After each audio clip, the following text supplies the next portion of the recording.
watch this video. You had to sneak into it. Because at that time, we only had, the person that put us on the map for literature was Elin Harris. And the reason being because he gave women their fantasy along with talking about a little bit of what we do.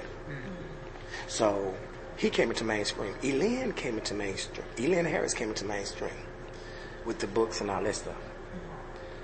But we had a brother behind him that was from New York City that he turned around and gave the gay children our fantasy. So his books was almost like, hold up. Y'all taking me too deep. His name was James Earl Hardy. Now, Elin helped us out. James Earl Hardy gave us our fantasy. But the one that really broke that camel's back is when J.L. King came out with the Down Low Brothers book. You remember that book when he was on Oprah and all that? Now that right there was like that had to be in very late 90s. Early 2000s. I think in 2000, like right at 98. It was right at the crux of that. And the reason why that was so heavy was because Oprah said, okay, now we're not only talking about the gay life, we're talking about the secret of gay life. Yeah. The stuff that we had to, quietly do. So the part of that was, and I never forget, we brought him to Memphis. That was a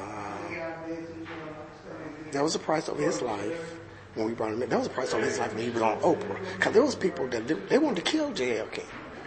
I remember that. So when we invited him to Memphis, his contract stated we had to have security at all times with him because they had a hit out on his life. People had a hit out on his life because, again, all of this stuff was going on.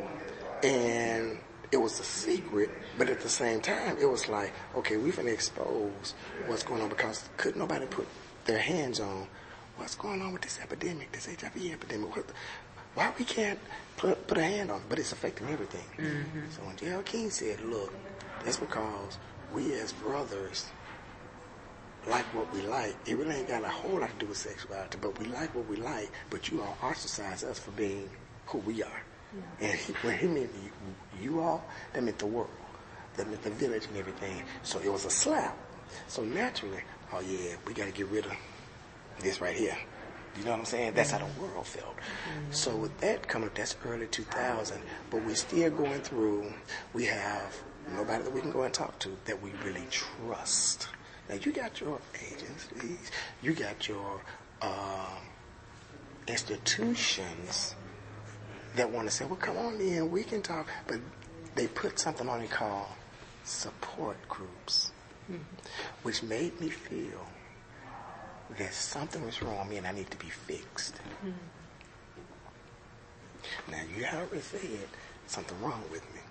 But now you're saying, okay, I'm going to let you come in and say and do a little something. Because the world was saying to us, and the village was saying to us, we still think something's wrong with you. As compared to saying, we love the person. And the church was saying, oh, but we hate the sin. We hate the sin. Now, you can do anything you want to do, but that right there is just the ultimate of the ultimate. And then they were saying, and not only is it the ultimate sin of the ultimate sin, that's the worst one. So you got individuals that are sitting up under your tutelage that everybody in the household believes there's one person that's in that pulpit and you're trying to survive. And it's constant all day on you. It's just constant. You know, you're this, you're this, you're this. You never get nothing good coming in. You're this, you're this, you're this. So what do? So you start seeking what we start creating, families, gay families. And what was happening is we needed something to say out of all this darkness, you're okay. So people started wondering, well, why y'all gotta have these gay families and this and that? Because I need to be able to say mama and not get hit, slapped, thrown away, and all this. Because mind you, at this time, these drugs are still heavy within our community. So now you got kids that have come from a womb that has probably had all type of drugs going on with it. sister tell me I'm slow, I'm ADHD, I'm this, but nobody's pouring in. Everything is, you're this, you're this, you're this. So what do you do? Because really all you want is to be wanted. But everything around you is throwing you away. It's not valuing you. And so somebody may ask me, what does that have to do with being same-gender loving? Now, let me say this too. We stopped using the word gay because there was such a stigma on it. Mm-hmm. And one of the brothers out of California, I cannot think of his name, he started teaching us, you're same-gender loving. Mm-hmm. You're not gay. You're not what they're putting on you. Mm-hmm. And so he says same-gender loving meaning that you love who you are and you love that in another person that just happen to be the same gender. So now we're going, well, so I'm SGL. And that's how that came about. At the same time, you have this group of individuals. You have our identified trans brothers and sisters that's coming along. But let me say this. At that time, you were just labeled stud. Yeah. You just labeled stud. It was nothing else about it. You just labeled stud. Oh, you are a born female that act like, and some people put, and want to be a man. So they just automatically put you a stud. Because people graduate a little bit from, so they didn't call you a fag or sissy or gay or something like that. We didn't really start using the word transgendered until, what would you say, very late 90s? Not even then, really. It was still like transvestite or... Oh, yeah, those are the words. Everybody wanted to put you in this. So... We're going to talk about that. Right. Because what we had to start doing, we had to start knocking these words and these boxes out that we used, because we needed something that we felt good about. That you literally had to go into an institution and say, no, honey, I'm not gay. No, I'm not a man who has sex with man. I am considered same gender loving because the CDC wanted to label me as well. CDC wanted to label my behavior. And in my behavior, they label me. But you throw an individual off when you say, no, I identify with what you call gay, but I don't have sex with the same sex. So now, here come all these agencies and the CDC going, wait. So you are attracted to another male, but you're not sexually active? And when you say no, they look at you like you're lying. And then the other thing, well, how are you gay? That was the word you were using to make you comfortable in talking to me. I said I'm born male and I am attracted to or I like. I never said I had sex with. Because you can be attracted to one thing, but have sex a whole nother way. But we as people don't think that way. We want it in a box.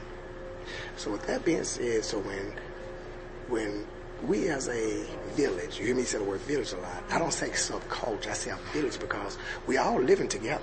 We all doing something. We all going to school together. We all going to work together. We all trying to pay them bills together. We all want our tax return.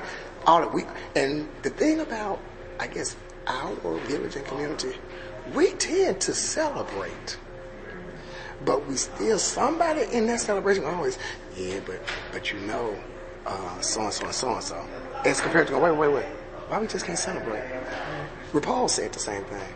RuPaul said he didn't get love until he came out performing.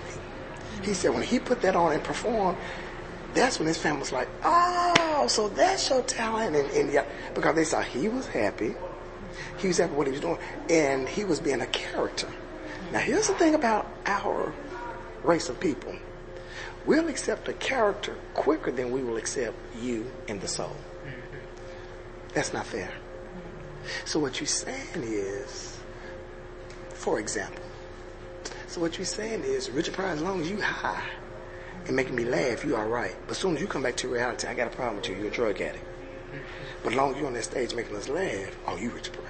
That's an example. So for us, it was more of, oh, as long as you doing my hair, you cool as hell. You the shit. You gonna dye my daughter's prom dress? Oh, you the fire. But you want me to go downtown and do what? Well, I want you to go downtown and walk with us in this march just for rights, period. Well, I don't know about that now, because, I was taught a little different. I was taught